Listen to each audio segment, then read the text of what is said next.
మిమ్మల్ని వెన్నంటి ప్రోత్సహిస్తూ ప్రజారక్షణలోని దేశ రక్షణలోని ప్రజారక్షణలోని కూడా ముందుండి నడిపించినందుకు మీ కుటుంబ సభ్యులకు కూడా మరొకసారి ధన్యవాదాలు తెలియజేసుకుంటున్నాం.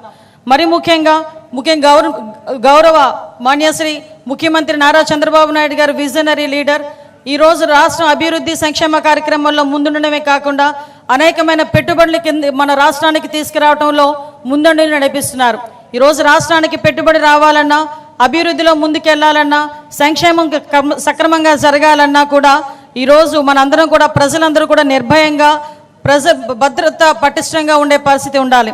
దానికి ప్రత్యేకంగా మన ముఖ్యమంత్రి గారి నాయకత్వంలో డీజీపీ గారి సారథ్యంలో మన ఆంధ్ర పోలీస్ నేర నియంత్రణలోనే కాకుండా తమ బాధ్యతను నేర పరిశోధనలో కూడా సమర్థవంతంగా నిర్వహించే పరిస్థితి కనిపిస్తూ ఉంది. దేశంలోనే ఆధునికతను సాంకేతిక విధానాలను అవలంబు చేసుకొని నేర నియంత్రణ నేర పరిశోధనలో ముందు వేయటం అనేది నిజంగా ఒక మంచి పరిణామం కింద భావించాలి.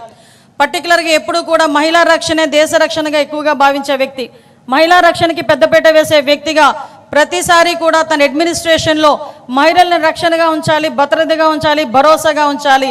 మహిళల ఎంపవర్మెంట్ అనేది దేశం తాలూకా అభివృద్ధికి సూచికగా నిలుస్తుందని నమ్మిన వ్యక్తిగా గౌరవ ముఖ్యమంత్రి గారు మహిళా రక్షణ దిశగా ముందు అడుగేయడం మనందరికీ కూడా తెలుసు. ఈరోజు శక్తి